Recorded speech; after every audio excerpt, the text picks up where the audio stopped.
அப்படின்றத இதை தெரிவிச்சுக்கிறேன். ஓகே, திரு அக்னீஸ்வரன், இப்போ தாவேகா அதிமுக கூட்டணி சார்ந்த ஒரு விளக்கத்தை தாவேகா தரப்பில் சொல்லியிருந்தாலும் கூட அது பற்றிய பேச்சுகள் தொடர்ந்து கொண்டே இருப்பதற்கு என்ன காரணம்? இது பற்றி அதிமுக தாவேகா கூட்டணி பற்றி அதைதான் தெளிவா சொல்லிட்டாங்களே. அந்த நிலைப்பாட்டில் தான் அதிமுகவும் இருக்கா? இன்னும் ஒரு வருஷ காலம் இருக்கு. அரசியல் கட்சி எப்படி பயணிக்கணும், எதற்காக பயணிக்கணும், என்ன நோக்கத்திற்காக நாம் பயணிக்கிறோம் அப்படின்லாம் காலம்தான் சிறந்த மருந்து அப்படின்னு சொல்லி எல்லா தலைவர்களுக்கும் அது தெரியும். இங்கே தாவேகாவினுடைய தலைவர் நடிகர் திரு விஜய் அவர்கள் சொன்ன அந்த வாக்கியம், அந்த அறிக்கையிலிருந்து 1967 பேரறிஞர் அண்ணா ஆட்சியை பிடித்தார். அதுக்கு முன்னாடி அது திராவிடர் கழகமாக இருந்தது. அதனால் அது பேரறிஞர் அண்ணா ஆட்சி பிடிப்பதற்கு அது வாய்ப்பாக இருந்தது. 1977 புரட்சித் தலைவர் எம்ஜிஆர் பொன்மனச்செம்மல் ஆட்சியை பிடித்தார்.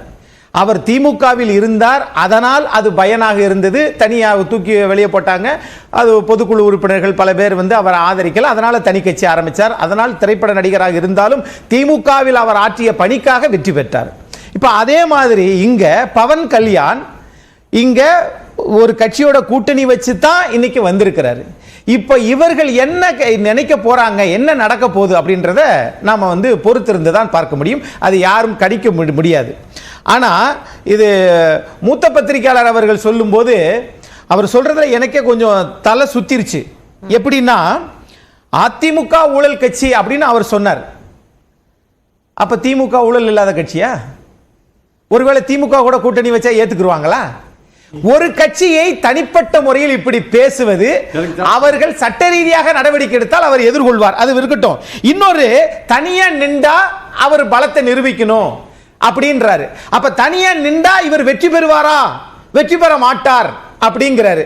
என்ன சொல்ல வர்றாரு? தனியா நிக்க சொல்றாரா, அல்லது இவர் நீ நின்றா வெற்றி பெறுவார்னு சொல்றாரா, அல்லது சில கட்சியோட கூட்டணி போங்கன்றாரா? அவருடைய கருத்தில் என்ன தெளிவு என்பதை திரும்ப இரண்டாவது சுற்றுல அவர் சொல்லணும். ஆனா இங்க திமுக என்கிறது இல்ல இல்ல திமுக அப்படி சொல்லுங்க. இப்ப ஏற்கனவே நேரம் ரொம்ப குறைவு எனக்கு. இப்ப நான் என்ன சொல்றேன்னா, இப்ப தமிழ்நாட்டில் திமுக ஆளுகிற அரசாங்கம் 13 கட்சியோட கூட்டணி வச்சிருக்குது. அதுல சில முரண்பாடுகள், சில ஆதரவுகள் இருந்தாலும் கூட அந்த 13 கட்சியும் காம்பாக்டா இருக்கிறோம்னு எல்லாரும் சொல்லிக்கிட்டு இருக்கிறாங்க. ஆனால் திமுகவை எதிர்க்கக்கூடிய கட்சிகள் எல்லாமே தனித்தனியாக பிரிந்திருக்கிறது. 5 இட்லியை ஒருத்தர் தனியா சாப்பிடுறதுக்கும் ஒரு இட்லி 5 பேர் பகிர்ந்துக்கிறதுக்கு வித்தியாசங்கள் உண்டு. அப்ப அதிமுக எதுக்குது, பாஜக எதுக்குது திமுகவை, அதே மாதிரி நாம் தமிழர் எதுக்குது, தாவேகா எதுக்குது? எல்லா கட்சிகளையும் எதிர்த்தால் திமுகவினுடைய எதிர்ப்பு எல்லா கட்சிகளுக்கும் போகிற போது மீண்டும் திமுகவை ஆட்சி அமைப்பதற்கு அரசியல் கட்சி நடத்தக்கூடிய உங்களுடைய இலக்கு போய் சேருமா என்பதையும் பார்க்க வேண்டும். அதிமுகவினால் அடிப்படை கட்டமைப்பை திமுகவும் அதிமுகவும் கிளைக்கழகங்கள் வரைக்கும் சரியாக பெற்றிருக்கிறது. இங்கு திமுகவும் அதிமுகவும் ஒற்றை குறிக்கோள்ல தெளிவா இருக்குது. கூட்டணி ஆட்சி, ஆட்சி அதிகாரத்தில் பங்கு என்பதை திமுகவும் ஒத்துக்கிறல, அதிமுகவும் ஒத்துக்கிறல.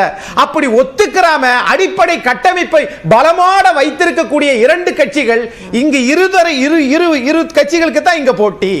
அப்போ புதுசாக வந்திருக்கக்கூடிய கட்சிகள் திமுகவை எதிர்க்கலாம். ஆனால் எதிர்ப்பதில் எவ்வளவு அவர்கள் வாக்கு சதவீதம் பெற போறாங்கன்றதை இனிமேல் தான் தெரியும். ஒரு கட்சி ஆரம்பிக்கிறார், அந்த கட்சி ஆரம்பித்ததற்கு பிறகு நாடாளுமன்ற தேர்தலில் தாவேகா நிற்கவில்லை, விக்கிரவாண்டியில் நிற்கவில்லை, இப்பொழுது நிற்கவில்லை. உடனே அதிமுக நினைச்சா அதிமுக இப்ப நிற்கல, ஆனா நாடாளுமன்ற தேர்தல் நடிச்சல. அப்படி பார்க்கிற போது எல்லாமே கட்சிகள் வந்தாலும் மக்களிடத்தில் எப்படி வரவேற்பு பெற்றிருக்குது, என்ன நோக்கத்துக்காக கட்சி ஆரம்பிக்கிறோம் என்பதை விட என்ன தீர்வை மக்களுக்கு நாம் கொடுத்திருக்கிறோம், நாங்கள் இதை செய்தோம், இதனால் வந்தது. நீங்க குறிப்பிடுற அந்த தீர்வு என்பது திமுக உடைய வெற்றியை தடை செய்யணும் அப்படின்றதுதான், அகற்ற வேண்டும். அதற்கு திமுகவை எதிர்க்க வேண்டிய எல்லா கட்சிகளும் ஒன்றிணைய வேண்டும். அப்படி ஒன்றிணைந்தால் அதனால் பலனடைய போவது, அதிகமாக பலனடைய போவது அதிமுகவாக இருக்குமா தாவேகாவாக இருக்குமா? நான் இப்ப கேக்குறேன், திரு சந்திரபாபு நாயுடு அவர்களுடன் பவன் கல்யாண் சேர்ந்ததனால் யாருக்கு நன்மை அதிகம்? யாருடைய கட்சி அங்க ஏற்கனவே ஆட்சியில் இருந்த கட்சி? துணை முதலமைச்சர் யாருக்கு? பவன் கல்யாண் தானே கொடுத்தாங்க.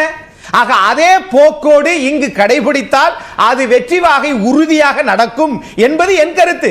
இது மாற்றுமா சேராதா சேரக்கூடாதா என்பது தெரியாது. ஆனா காலம்தான் இது எல்லாத்தையும் தீர்மானிக்கும். ஆனா திமுகவை எதிர்க்கிறேன் என்று சொல்லிக்கிட்டு தனித்தனியாக நின்றால் எல்லா கட்சிகளுக்கும் அது சரியான பாடத்தை கற்றுத் தருமா இல்லையான்றதை தேர்தல் தான் தீர்மானிக்கும். இதுல இன்னொரு விஷயம், நீங்க பவன் கல்யாணோட ஒப்பிடுறீங்க. திரு விஜய் தன்னோட மாநாட்டுல தன்னோட தலைமையில தான் கூட்டணி 234 வெற்றி பெறுவோம், ஆனால் வருபவர்களை நாங்கள் ஆதரிப்போம் அப்படின்னு சொல்றாரு. அப்போ இன்னொரு கூட்டணியை நோக்கி விஜய் வருவதற்கான வாய்ப்பு இல்லை அப்படின்னும் போது நீங்க சொல்ற அந்த பலனை அனுபவிக்கிறது தாவேக்கா தயாரா இல்லை அப்படின்னு தானே புரிஞ்சுக்க வேண்டியிருக்கு. அப்படி என்றால் பல தேர்தலில் இப்ப நாம் தமிழர் கூட ஆரம்பத்தில் 1%, அப்புறம் 6.7, இப்ப கூட்டணி வைக்காம 8.2. ஆனால் தந்தை பெரியாரை அவர் எதிர்த்ததற்கு பிறகு அவர் சரிவை சந்திப்பார் என்பது மக்களுடைய வியூகமா இருக்கு. ஏன்னா எந்த பெரியாரை வச்சு நீங்க முதல் நாம் தமிழர் கட்சி ஆரம்பிச்சீங்களோ அந்த பெரியாரை இத்தனை ஆண்டு காலம் கழிச்சு இப்பதான் படிச்சுட்டு தந்தை பெரியாரை புரிஞ்சுக்கிட்டீங்களோ. ஆகவே மக்கள் வெறுக்கிறார்கள், முகம் சுளிக்கிறார்கள்.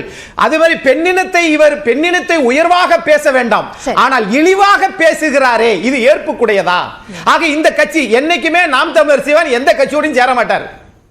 ஆனால் அதே நேரத்தில் அதே நிலைப்பாடோடு பிற கட்சிகளும் இருந்தால் திமுக தொடர்ந்து வெற்றி பெறுவதற்கு ஒரே காரணம், 1 பாஜக எதிர்ப்பு, 2 கூட்டணி.